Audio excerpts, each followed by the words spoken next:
Marriage is sold as stability, but for many men, it becomes the most efficient way to lose themselves quietly. I want you to consider a hard idea.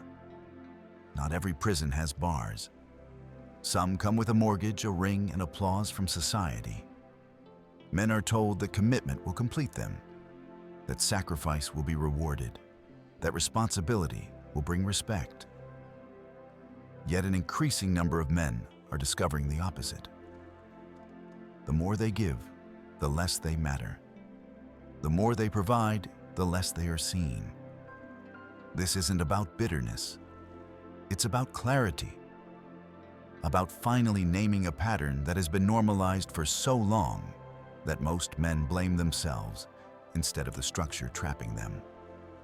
What if the unhappiness you feel isn't personal failure, but a predictable outcome? What if walking away from marriage isn't fear, but intelligence? This conversation won't flatter you. It won't comfort you. But it may protect you from a mistake that costs decades. Before we begin, tell me where you're listening from and what time it is there right now. And if this kind of honest thinking matters to you, consider subscribing. Quietly, intentionally. I remember the exact moment I realized something was wrong. I was sitting in my car engine, offhand still on the steering wheel. The driveway lights were on. The house was quiet, too quiet. I had just finished another 12-hour day, meetings, deadlines, pressure, the kind of workday that drains you slowly, not violently. The kind where you tell yourself it's worth it because you're doing it for your family. I didn't want to go inside. That thought surprised me. This was my house. I paid for it. Every square foot. The mortgage, the utilities, the repairs. I worked for all of it. And yet, I sat there staring at the front door, feeling resistance in my chest. Not fear, not anger, resistance. I checked the time. Late again. It didn't matter. No one was waiting for me. When I finally walked in, nothing changed. No greeting, no warmth, no acknowledgement. My wife was on her phone. The television was on. The kids were in their rooms. I said hello. It floated in the air and disappeared. No response, not even eye contact. This wasn't an unusual night. That's what made it worse. Dinner had already been eaten, not saved, not mentioned. I stood in the kitchen exhausted and made something quick for myself. Standing up, like a stranger, like someone passing through. Later, when I tried to talk, it turned into an argument. Not about anything important. Something trivial. A comment, a tone, a detail that didn't matter. It always went that way. Conversations didn't connect. They collided. At some point, I stopped talking altogether.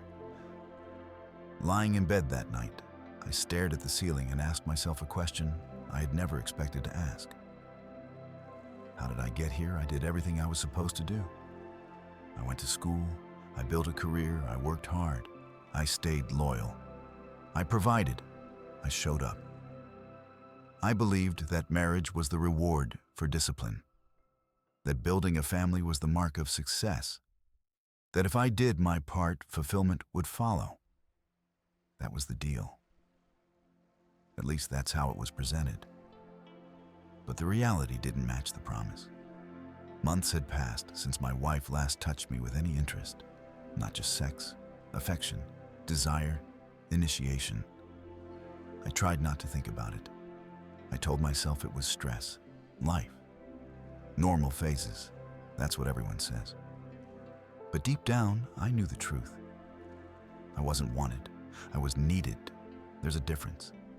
The kids barely noticed me unless they needed something. Money, a ride, help with homework. When I tried to discipline them, I was overruled. When I tried to set boundaries, I was questioned. My authority didn't exist. My responsibility did. That contradiction eats at a man. Outside the house, I was competent, respected, people listened when I spoke. Inside the house, I was background noise, a resource, a utility. I started to notice how often I apologized for small things, for nothing, for existing in the wrong way. I noticed how my opinions were met with eye rolls, or how decisions I suggested were dismissed without discussion, how my experience meant less at home than it did to strangers at work. And I noticed something else. I wasn't alone. Men don't talk about this openly, not because it's rare, because it's dangerous. Dangerous to admit that the life you work toward feels like a trap. Dangerous to say that marriage didn't make you happier. Dangerous to question an institution that society treats as sacred. So men stay quiet. They internalize it.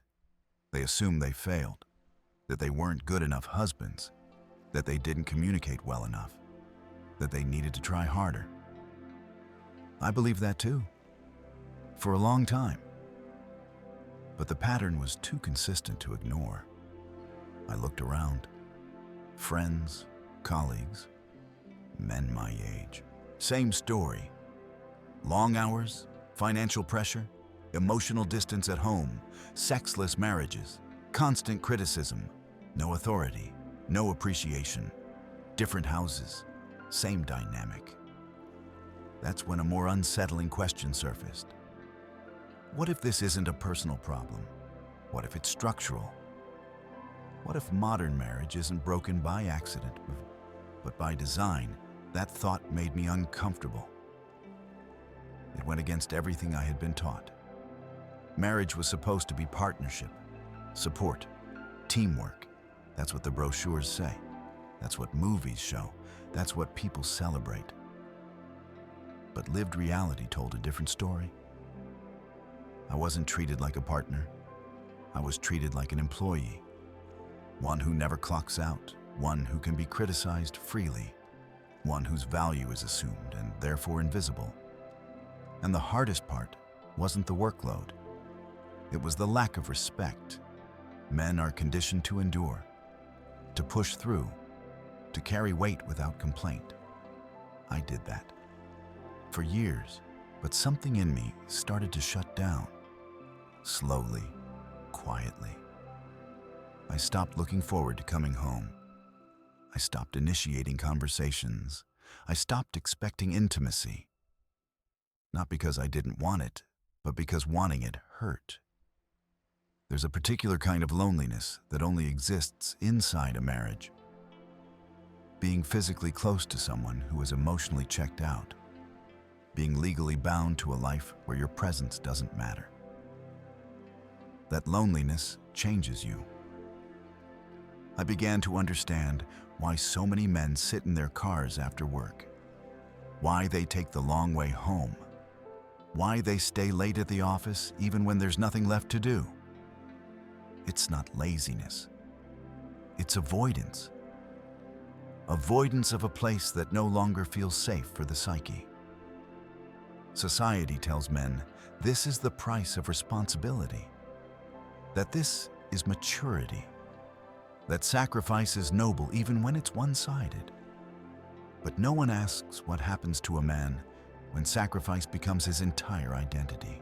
When does providing stop being purpose and start becoming erasure? I didn't have the answer yet. But I knew one thing with certainty.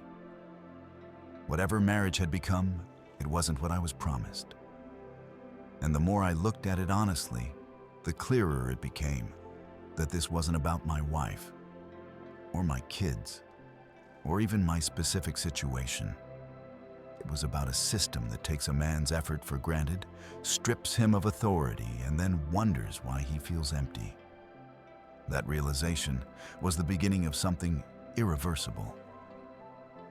Once you see the pattern, you can't unsee it. Once I allowed myself to see the pattern, everything else snapped into focus. Modern marriage follows a script. It's rarely spoken out loud, but it's enforced everywhere. You wake up early. You go to work. 8 hours if you're lucky. 10 if you're ambitious. 12 if you're trying to stay ahead. You absorb pressure all day, expectations, deadlines, risk, responsibility. You carry it because that's what men do. You tell yourself it's temporary, that it's for the family. Then you come home. There is no transition, no decompression, no recognition that you've already given the best hours of your day to keeping the entire structure afloat. The moment you walk through the door, a second shift begins. You're expected to help with everything: dishes, laundry, homework, repairs, scheduling, emotional labor. You are told this is equality, that this is partnership, that anything less makes you selfish or outdated. But something is missing from this equation. There is no corresponding obligation on the other side. No expectation that dinner is ready. No assumption of domestic support. No recognition that your energy is finite. And certainly no authority granted in return for the responsibility you carry. You are working two full-time jobs, one outside the house, one inside, and you are thanked for neither. In the past, marriage was an exchange. Clear roles, clear value. A man provided resources and protection. A woman provided domestic stability, support, and nurturance. Both contributions were visible. Both were respected. It wasn't perfect, but it was balanced. That balance is gone. Modern marriage kept the male obligation and erased the female one. You are still expected to be the primary provider. Still expected to absorb financial risk. Still expected to sacrifice personal ambition for family stability. But now, you are also expected to be a co-housekeeper, co-parent, emotional anchor, and endlessly patient listener. Meanwhile, your wife is encouraged to prioritize her career, her fulfillment, her independence. She is told she owes nothing in return. That expectation itself is framed as oppression. The result is predictable. Men are exhausted, not because they are weak, because the load is asymmetrical. You begin to feel like a tool, useful, replaceable, taken for granted. Your presence is assumed. Your effort is invisible. Your absence would be catastrophic, but your existence barely registers. That kind of contradiction corrodes a man from the inside. And then there's the issue no one wants to name: respect. Men do not need admiration. They do not need praise. They need respect. Quiet, stable, consistent respect. It is not a preference. It is a requirement. It's wired into male psychology the same way nurturing is wired into women. This is why men chase competence, status, mastery. It's not ego, it's orientation. A man measures himself by how he is regarded by his environment. Respect tells him he is effective, that he matters, that his presence has weight. Strip that away and something fundamental collapses. Here's the cruel irony.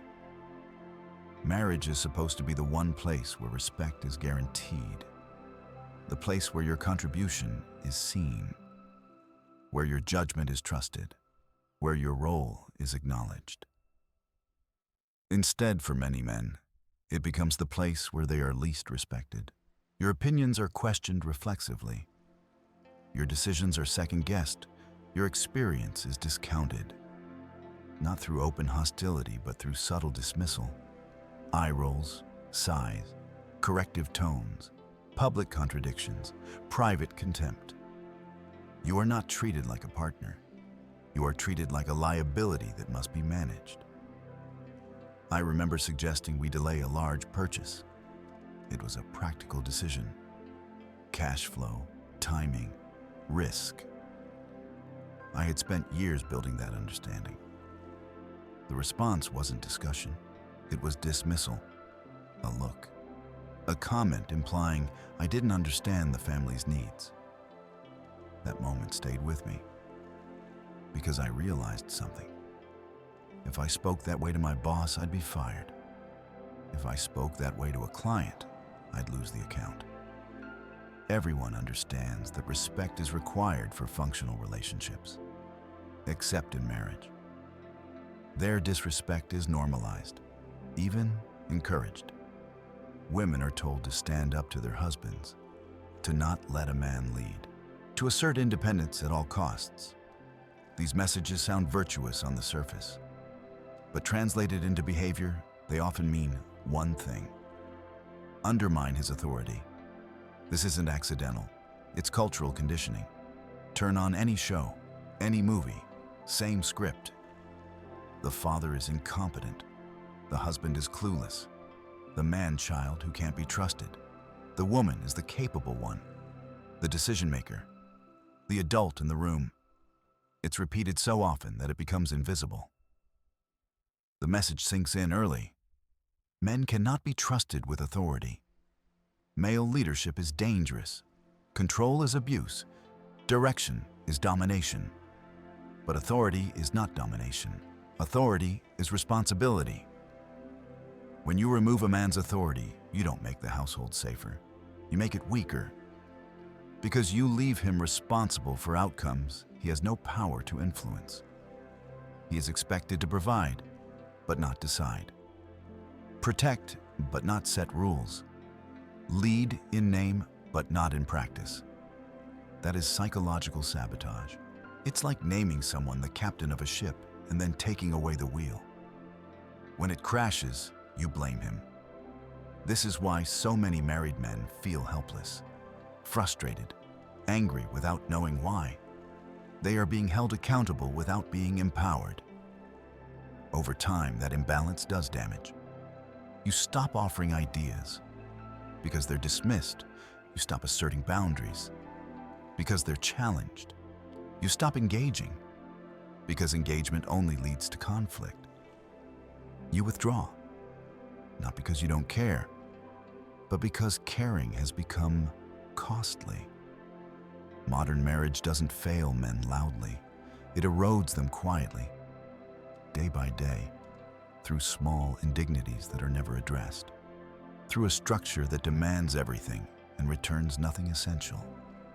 When men talk about being tired, this is what they mean. Not physical fatigue, existential fatigue. The exhaustion of being necessary but not valued, of being responsible but not respected, of giving endlessly in a system that no longer recognizes contribution as something worth honoring. Once you understand this, the resentment so many men feel stops being mysterious. It becomes inevitable. Respect is not a luxury for men. It is the foundation. This is where most conversations about marriage fail because they ignore male psychology entirely. They frame men as interchangeable providers, as emotionally neutral, as if appreciation is optional. It isn't. When a man feels respected, he becomes stable, focused, calm. He gives more without being asked. He absorbs pressure without resentment. He protects, provides, and leads naturally. Not because he is forced to, but because his environment affirms his value. When that respect disappears, the opposite happens. He doesn't just feel offended. He begins to deteriorate. You see it in small ways first. Loss of motivation, irritability, detachment, a dull heaviness that follows him through the day. He still performs, still shows up, but the internal drive is gone. Everything becomes mechanical. This is why men chase achievement, not for applause, but for confirmation. Success tells a man he is competent, that his efforts matter, that he occupies a meaningful place in the world. Marriage used to reinforce that. Now, it often undermines it. In many homes, the man's authority is treated as a problem to be managed. His decisions are questioned by default. His instincts are framed as outdated or selfish. His desire to lead is labeled controlling. The message is consistent. Your judgment is suspect. I watch this play out repeatedly, not just in my own home, but everywhere. Men who built businesses, managed teams, and handled million-dollar decisions at work were reduced to passive participants in their own households. They were allowed to fund the lifestyle, not to shape it. This creates a dangerous psychological contradiction. A man is wired to equate authority with responsibility. When you take responsibility away, he disengages. When you keep responsibility but remove authority, he breaks. Imagine being held responsible for outcomes you cannot influence. Your family's financial health, your children's future, the stability of the household. But every time you try to lead, you are blocked. That isn't partnership. That's sabotage. And it's justified through moral language, equality, empowerment, independence. Words that sound noble but often function as shields against accountability. Women are encouraged to resist male leadership, to question, to oppose, to never defer. Deference is framed as weakness. Respect is framed as submission. So instead of cooperation, you get constant negotiation. Instead of trust, constant oversight. Instead of unity, perpetual friction. Over time, this erodes attraction. Women are not attracted to men they do not respect. That is a biological reality, not an opinion. When respect fades, desire follows. And when desire disappears, intimacy becomes transactional or vanishes entirely. This is why so many marriages become sexless. Not because men stop wanting sex, but because the dynamic that creates attraction has been dismantled. You cannot undermine a man's authority daily and still desire him. Contempt and attraction cannot coexist. The tragedy is that men are blamed for this outcome. They're told they need to communicate better, be more emotionally available, do more around the house, adapt, compromise, try harder.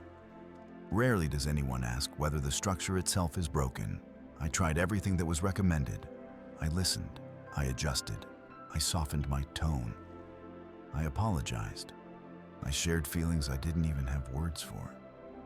None of it restored respect. None of it reignited desire. Because the problem wasn't effort. It was positioning. A man cannot negotiate his way back into authority. The moment he has to ask for respect, it's already gone. And society ensures it stays that way.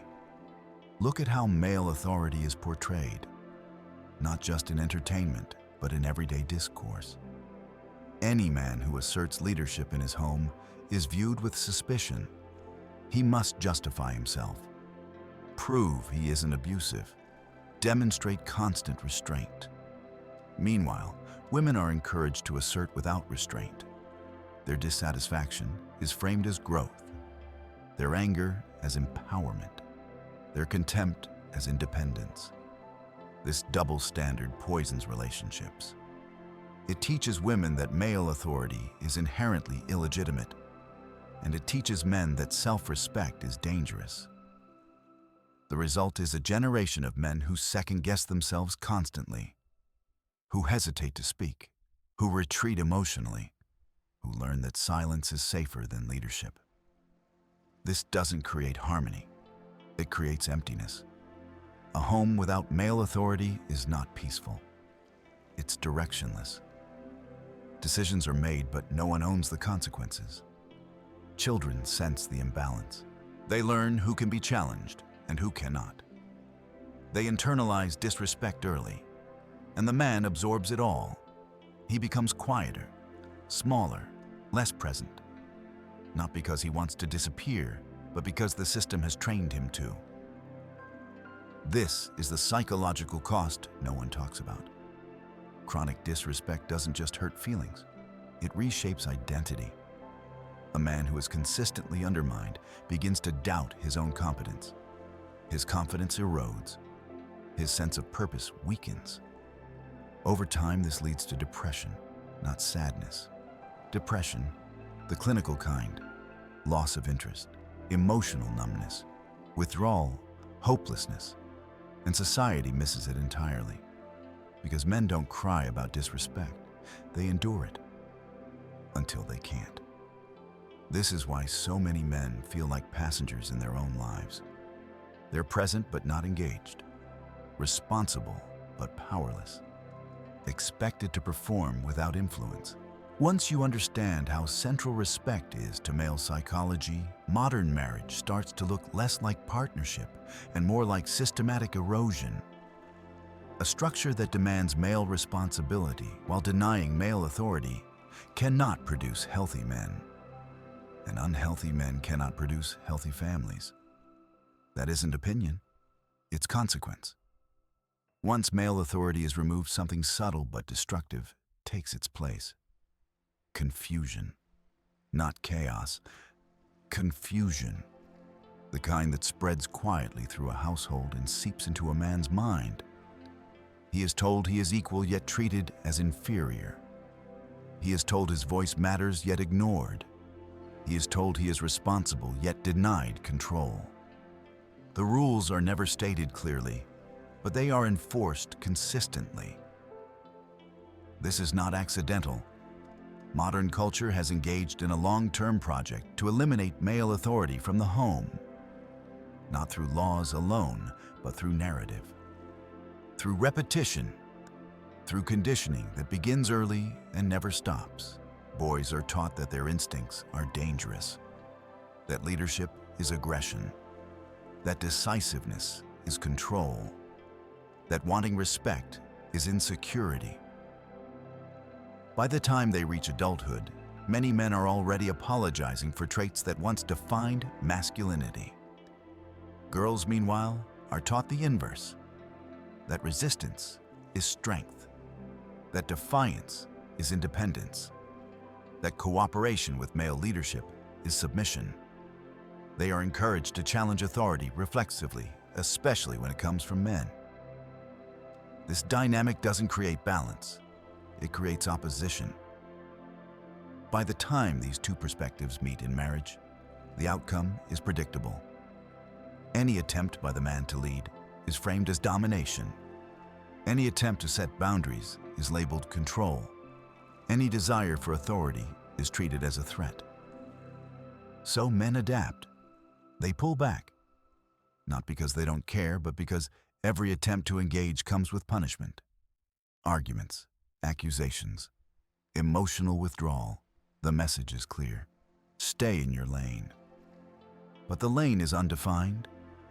He is still expected to provide, still expected to protect, still expected to absorb stress and solve problems. But he is not allowed to direct the structure he is sustaining.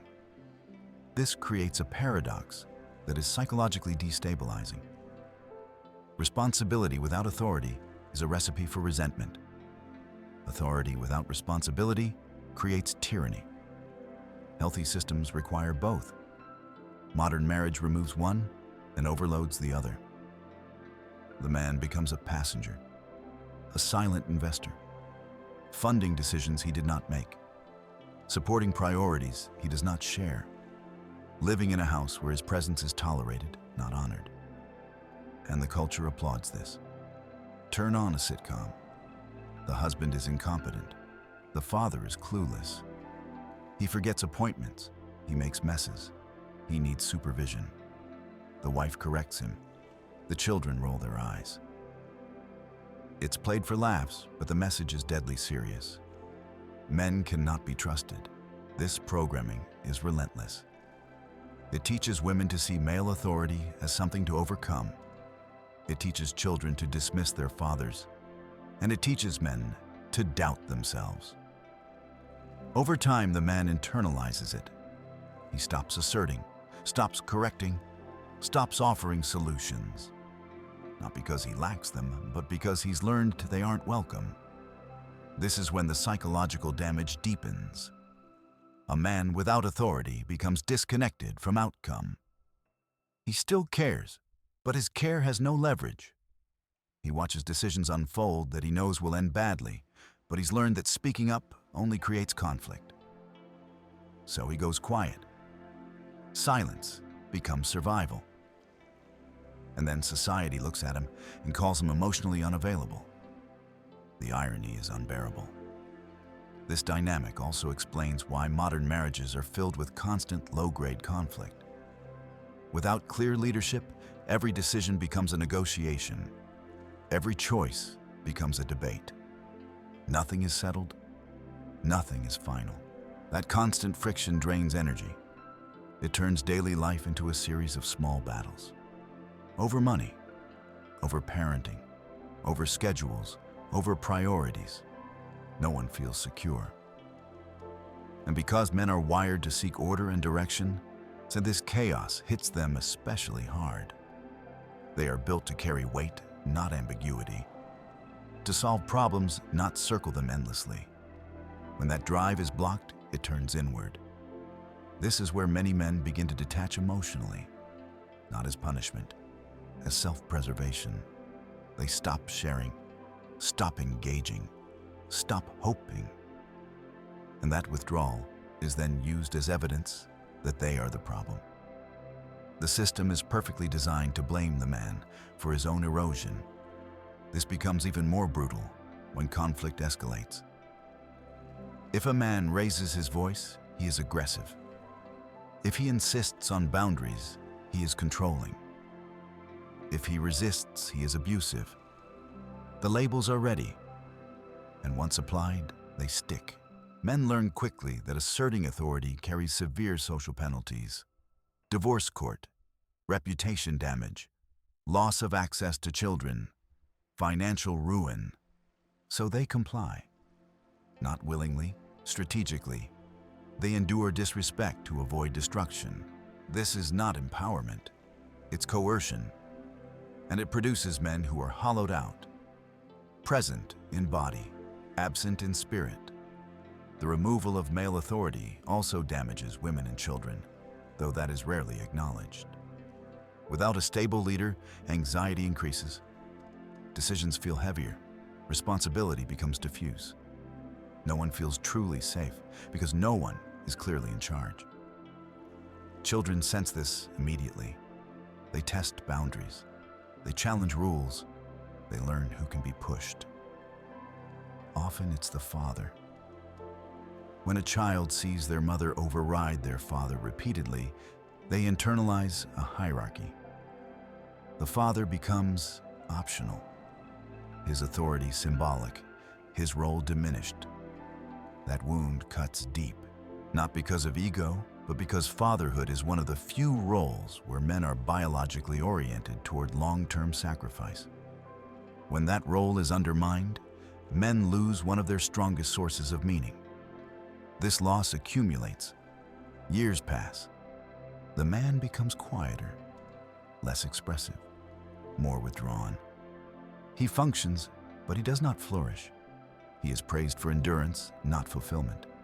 And society wonders why so many men are depressed, why suicide rates among middle-aged men keep rising, why addiction is rampant, why disengagement is common. The answer is not mystery. It is design. A system that strips authority while demanding responsibility will always break the people inside it. Modern marriage did not evolve this way by chance. It was reshaped intentionally through decades of narrative and policy into a structure that no longer serves men. Once you see that the frustration stops being personal, it becomes explanatory. When you strip away emotion and look at marriage logically, the picture becomes even clearer. Remove tradition, remove sentiment, remove social pressure.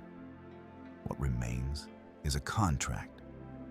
And like any contract, it should be evaluated by incentives, risks, and outcomes. Modern marriage fails that test for men. Start with the promised benefits. Companionship that exists without marriage. Dating provides it. Long-term relationships provide it. Friendship provides it. Marriage is not a prerequisite. Sexual access. The data is unforgiving here. Sexual frequency declines sharply after marriage. In many cases, it doesn't just decline, it disappears entirely. The institution that promises exclusivity often delivers deprivation. Children. Marriage is not required for fatherhood. Biology doesn't recognize legal contracts. Men can and do raise children outside of marriage, often with fewer constraints and less leverage held against them. Social approval. That lasts a moment, a wedding day, a bar, a few photos. Then it evaporates. No one applauds you for staying married. No one rewards endurance. Society only notices marriage when it fails, and even then the man is usually blamed. Now weigh the costs. Half of your assets at minimum if the marriage ends. Often more. Retirement accounts, investments, equity. Years of labor transferred instantly. Ongoing financial obligations, alimony that can last for decades. Child support regardless of access. Payments that continue even if circumstances change. Loss of authority in your own home. Not a hypothetical risk, a normalized expectation. Loss of sexual leverage. Once commitment is secured, incentive vanishes. Increased stress, increased responsibility, reduced freedom, limited mobility, career constraints, geographic immobility, risk aversion imposed by another person's preferences, and the most devastating risk of all, loss of access to your children. Family courts overwhelmingly favor mothers, not because they are better parents, but because the system is structured that way. A man can be present, capable, committed, and still be reduced to a visitor in his children's lives. When you lay this out objectively, the question becomes unavoidable. What rational man would agree to this? You are being asked to give up autonomy, authority, and wealth in exchange for benefits that are either diminished or available elsewhere. It is not a fair exchange. This is why educated, successful men are opting out. Not because they fear commitment, because they understand contracts. They understand risk management. They understand return on investment. Marriage in its current form offers negative returns. The traditional benefits have been removed. The costs have been amplified. The enforcement mechanisms have been strengthened. It is a deal that assumes male sacrifice and female entitlement. And then there is the issue no one wants to address directly: sexless marriages. Studies estimate that between 20 and 40% of marriages are effectively sexless. Less than 10 times per year. Often zero, for years at a time. Consider the psychological impact. A man commits his life to one woman. He closes every other door. He accepts exclusivity not as a limitation, but as a trade. In return for loyalty, he expects intimacy. When that intimacy is withdrawn, the trade collapses. This isn't about physical release, it's about desire, validation, feeling chosen. When a woman no longer wants her husband, the message is clear. You are no longer attractive, no longer worth effort.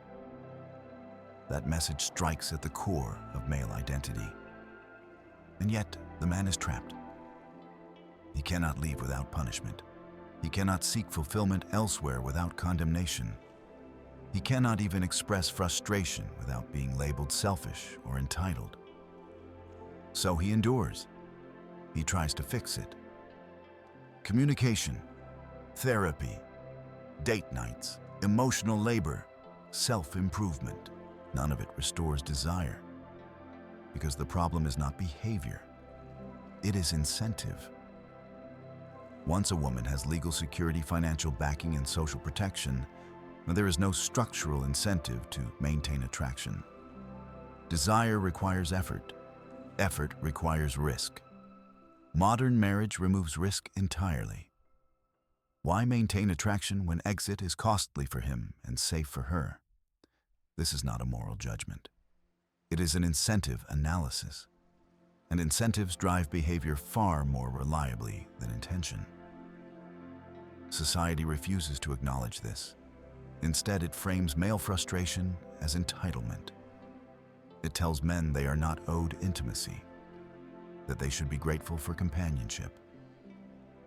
But men did not enter marriage for companionship alone. They entered it for partnership, sexual, emotional, and practical partnership. When one side unilaterally withdraws, the contract is broken. But only one side is punished for acknowledging it. This leads to a predictable outcome. Men become resentful, detached, numb. Some seek relief through addiction, alcohol, pornography, work. Others explode. Affairs, rage, self-destruction. Society reacts by condemning the symptom while ignoring the cause. The structure creates the behavior, then punishes the man for responding to it. This is not a failure of character.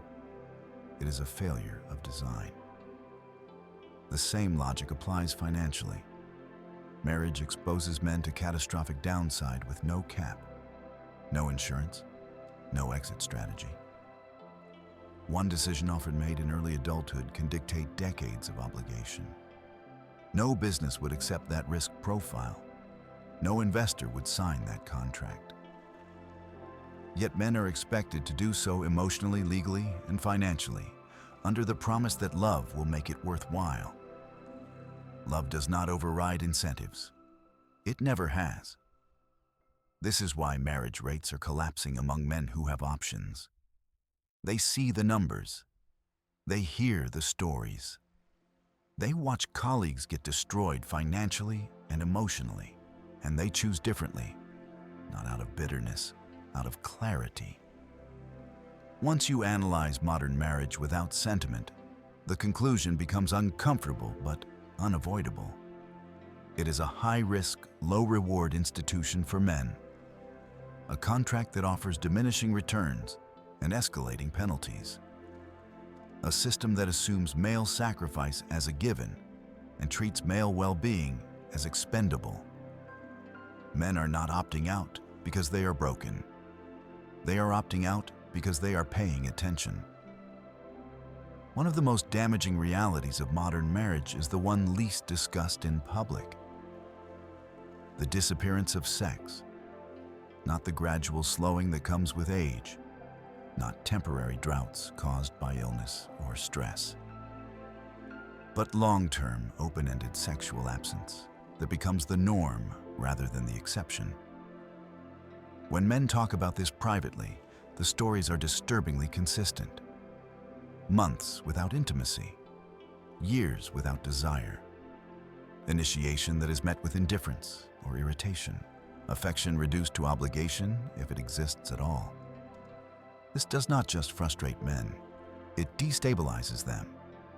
For a man's sexual interest from his partner is not merely physical validation, it is confirmation of relevance.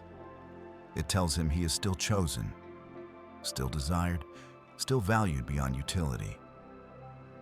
When that signal disappears, the message is unambiguous. You are replaceable as a man, useful as a provider. Men are told they should not need this, that desire is optional, that wanting to be wanted is insecurity. But that advice ignores biology. It ignores psychology. Men are wired to associate sexual access with status and acceptance. This is not social conditioning. It is evolutionary. Remove it, and the man does not simply adapt, he decays. The cruelty of the situation lies in its asymmetry. A married man is expected to remain faithful regardless of deprivation. He is morally and legally bound to exclusivity, even when his needs are entirely unmet. There is no alternative path, no sanctioned outlet, no compromise that does not come with punishment.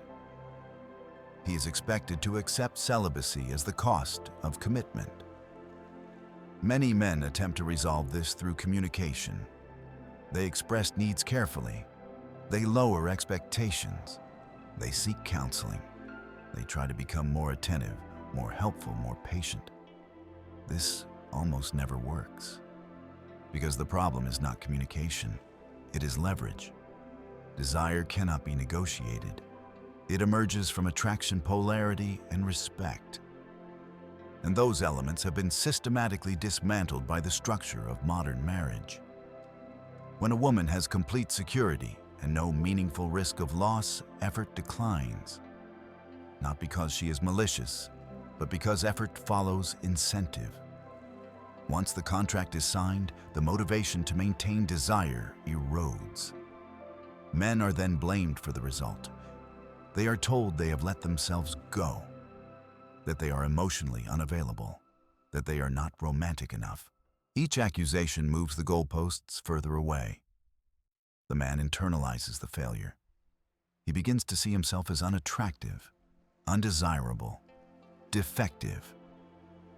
This is how shame enters the picture. Sexless marriage does not just deny pleasure, it attacks identity. A man who feels undesired begins to doubt his worth in every other domain. Work, social life, self-image. He becomes cautious, withdrawn, self-critical. Over time, the rejection becomes normalized. He stops initiating, not because he has accepted it, but because rejection has trained him to avoid pain. This is where emotional distance hardens, and the marriage becomes hollow. What makes this particularly destructive is the double bind. If a man expresses frustration, he is accused of entitlement. If he seeks intimacy elsewhere, he is condemned as immoral. If he leaves, he is labeled selfish. There is no path that does not involve loss. This entrapment is psychological, and it has consequences. Many men cope by numbing themselves. Alcohol, pornography, excessive work, anything that dulls the awareness of rejection. Others snap, affairs, risk-taking, self-sabotage. Society treats these outcomes as evidence of male failure, but they are predictable responses to deprivation. The system creates conditions that violate male psychological needs and then moralizes the fallout. This same dynamic explains why attraction often reverses post-marriage. In dating, effort is required. Desire is maintained. Behavior is moderated by competition and uncertainty. Marriage removes both. The man commits exclusively. The woman gains security. The polarity collapses. The man's role shifts from desired partner to reliable provider. Desire does not survive that shift. This is not opinion, it is pattern. It is also why so many men report receiving more validation from strangers than from their wives. Simple politeness, appreciation, smiles, courtesy, even transactional environments provide more respect. Some men are disturbed to realize that a woman with no emotional connection to them treats them better than the woman who claims to love them. This comparison is uncomfortable but instructive. It reveals that respect is not about love, it is about incentive. When effort is required, respect appears. When effort is optional, respect fades. Modern marriage removes effort by removing consequence. This does not create safety, it creates complacency. The long-term impact on men is severe. Chronic sexual rejection correlates strongly with depression, anxiety, and loss of motivation. Men stop investing in themselves because the signal that investment matters has been cut. They feel invisible, and invisible men do not thrive. They either disappear internally or explode externally. Neither outcome is healthy, yet society continues to pretend this is normal. That sexless marriage is just part of growing up. That men should accept it as maturity. But maturity is not suppression. It is alignment between effort and reward. When effort is constant and reward is absent, something breaks. That break often shows up years later. In burnout, in addiction, in suicide. Middle-aged men account for the highest suicide rates in the country. Marital dissatisfaction is a major contributing factor. These men are not impulsive. They are exhausted, worn down by years of feeling unwanted and irrelevant. This is not because they were weak. It is because they were trapped. Sexless marriage is not a minor inconvenience. It is a psychological injury, one that is minimized, mocked, or ignored because acknowledging it would require confronting uncomfortable truths about modern relationships. Truths that threaten the institution itself. So the silence continues, and men continue to pay the price. By the time most men realize something is deeply wrong, the damage is already internalized. This is the most effective part of the system. It doesn't just create dysfunctional marriages. It convinces men that their suffering is their fault. From an early age, men are trained to doubt their instincts. Boys who assert themselves are corrected. Boys who lead are restrained. Boys who demand respect are told they are entitled. Over time, these corrections shape behavior. Assertiveness becomes guilt. Confidence becomes caution. By adulthood, many men have learned to preemptively apologize for existing. Schools reinforce this. Masculinity is framed as something dangerous that must be softened. Strength is suspicious. Competition is toxic. Authority is abuse waiting to happen. Boys are rewarded for compliance, not leadership. This programming doesn't stop at graduation. Media repeats it endlessly. The male leader is corrupt. The confident man is arrogant. The assertive husband is controlling. Every narrative warns against male authority while celebrating female resistance. The lesson is absorbed quietly. A good man does not expect respect. A good man serves without complaint. The legal system then cements this dynamic. Family courts overwhelmingly favor women. Custody decisions default to mothers. Financial settlements punish men regardless of context. Domestic violence statutes are written with male guilt assumed. This is not about individual judges. It is structural bias. Men know this. They may not articulate it, but they feel it.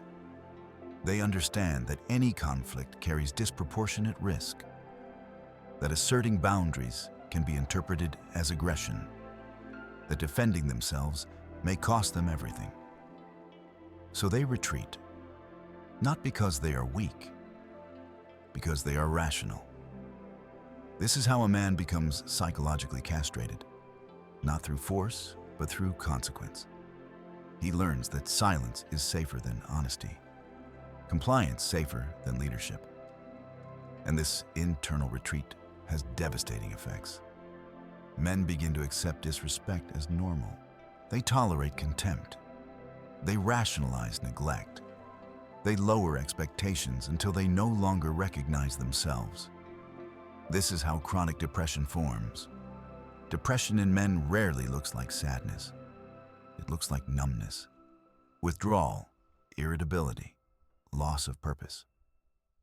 Men stop engaging with life because engagement has become punishing. They still function, they go to work, they provide, they fulfill obligations. But internally, they are hollow. This is why male depression is so often missed. It does not announce itself. It hides behind productivity. Society focuses on physical abuse and ignores psychological erosion. A man who is constantly dismissed, belittled, and undermined is experiencing abuse.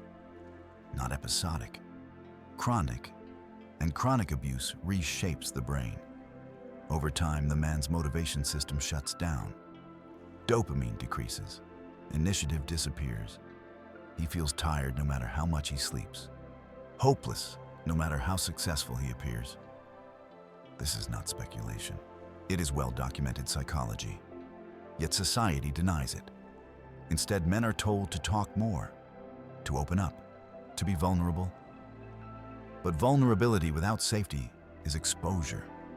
And men know that expressing dissatisfaction often backfires. So they internalize. This internalization explains the extreme responses that eventually surface. Some men fight. They assert themselves forcefully. They demand respect. These men are quickly labeled dangerous, controlling, abusive. The system is prepared to punish them. Other men flee. They leave the marriage. They walk away from homes and children. Society condemns them as selfish and irresponsible. Rarely does anyone ask what drove them there. Most men freeze. They shut down emotionally. They stop investing. They go through the motions of marriage without presence. They are alive but disengaged. All three responses are treated as failures. No response is considered valid. This is how the system avoids accountability. It blames men regardless of outcome. Fight is wrong. Flight is wrong. Freeze is wrong. There is no correct way to respond to structural disrespect. This creates learned helplessness. Men stop believing change is possible. They accept misery as fate. They convince themselves that this is adulthood, that everyone lives this way. This belief is lethal. It keeps men trapped in situations that erode their health, their identity, and their will to live. And when men finally break, society is shocked. Suicide rates among middle-aged men continue to rise. These are not impulsive acts. They are the final outcome of long-term psychological attrition. Years of feeling irrelevant, powerless, disposable. Marriage is a significant factor in many of these cases. Divorce, custody loss, financial ruin, emotional isolation. Men are discouraged from seeking help. When they do, they are often pathologized, medicated, told to adjust. Rarely are their circumstances questioned. The message is consistent. Adapt to the system. Do not expect the system to adapt to you. This creates a generation of men who are compliant but broken, productive but empty, alive but disengaged. And society wonders why male participation declines, why ambition fades, why risk-taking disappears. The answer is not mystery. It is the cumulative effect of a system that strips men of authority, denies them respect, punishes assertion, and then blames them for the consequences. Once you understand this, the shame lifts.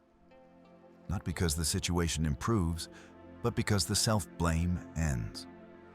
Men are not failing marriage. Marriage as it currently exists is failing men. That distinction matters. Because only when you stop blaming yourself can you begin to make rational decisions about your life.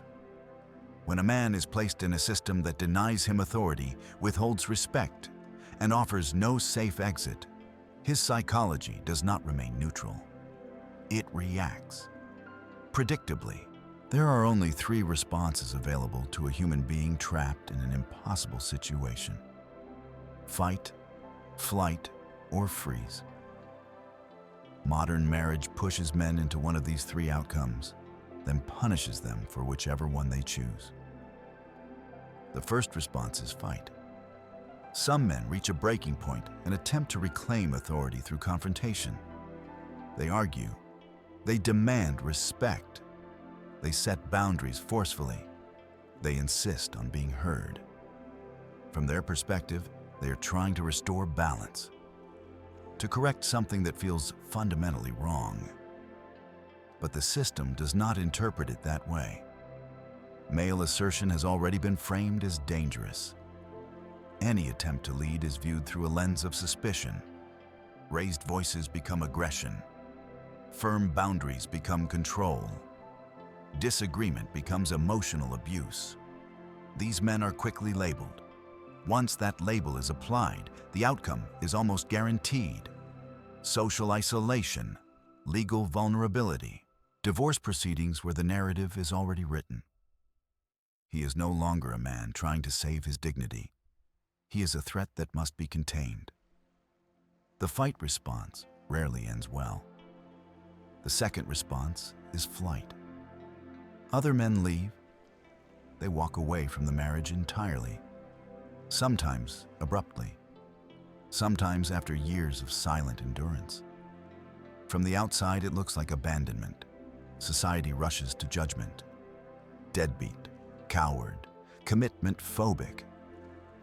What is rarely acknowledged is what it takes for a man to choose this path. Men do not leave easily.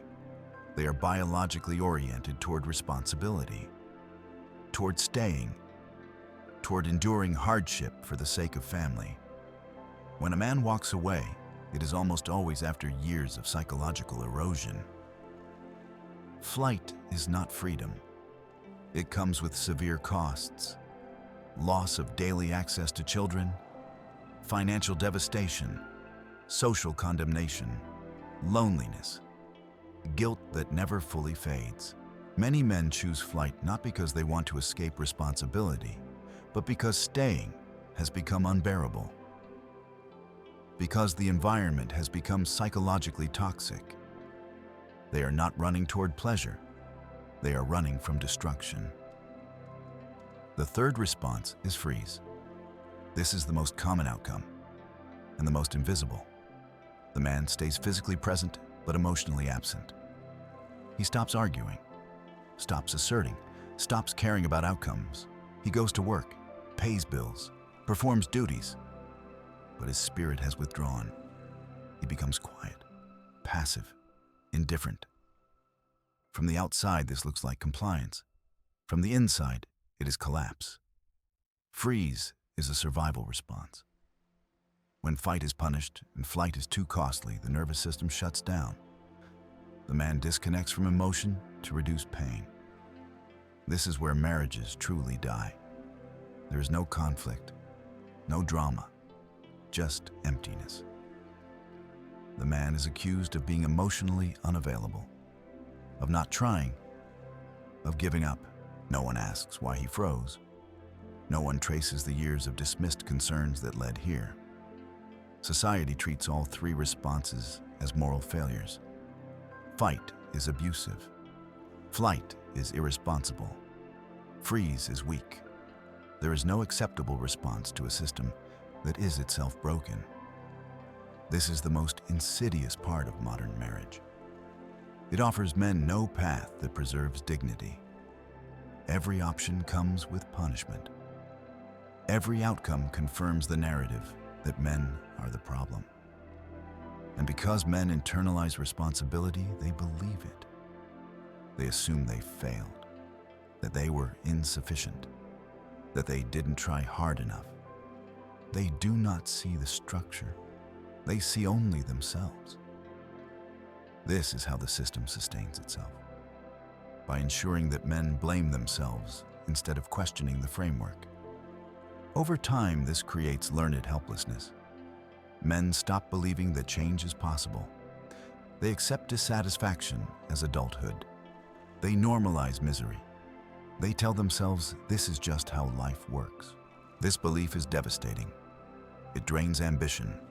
It dulls creativity. It removes drive. Men stop pursuing growth because growth feels pointless in a system that does not reward it. This withdrawal does not stay confined to marriage. It spreads. Work becomes mechanical. Friendships fade, hobbies disappear, health declines. A man who once felt capable and driven becomes reactive and tired. And society wonders why male participation is declining, why innovation slows, why risk-taking drops, why so many men seem disengaged. The answer is not that men have changed. The incentives have. A system that punishes male initiative will eventually produce men who no longer initiate. This is not progress. It is erosion.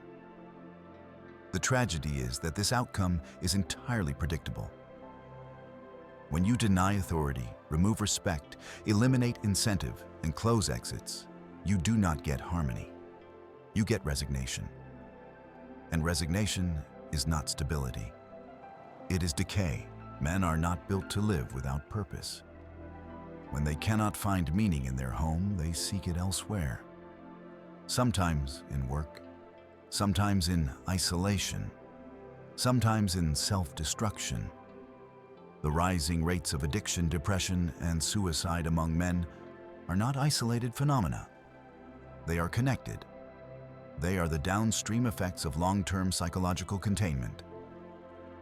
A man who feels trapped, irrelevant, and powerless will eventually break. Quietly or violently, slowly or suddenly.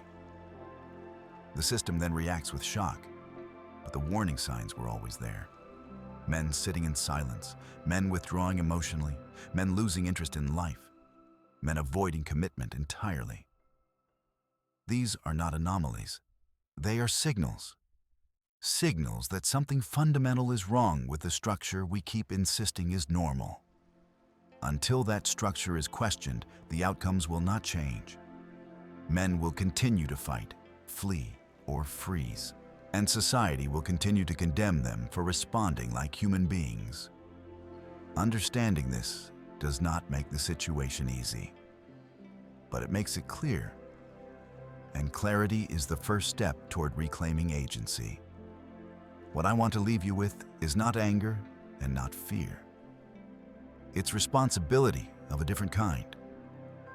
The most important lesson here is this: your life does not get better because you endure more. It gets better when you choose environments that respect who you are.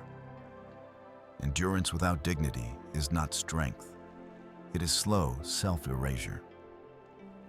Many people are taught to measure character by how much they tolerate. But tolerance is not a virtue when it costs you your identity. A healthy life is built where effort and reward are aligned, where contribution is met with respect, where responsibility comes with authority and love does not require self-betrayal. If a structure consistently drains your energy, silences your voice, and shrinks your sense of self, the problem is not that you are weak. The problem is that you stayed loyal to something that was no longer loyal to you. This lesson applies far beyond marriage. It applies to careers, friendships, families, and even beliefs. You are allowed to reassess. You are allowed to step back and ask whether the path you're on is actually leading where you thought it would. Wisdom is not stubbornness. Wisdom is knowing when the cost has become too high. If this perspective resonated with you, I'd like to hear your thoughts. What part of this made you pause? What did it force you to confront? Leave a comment below. I read them. And if you value conversations that don't flatter, don't rush, and don't lie to you, consider subscribing to the channel.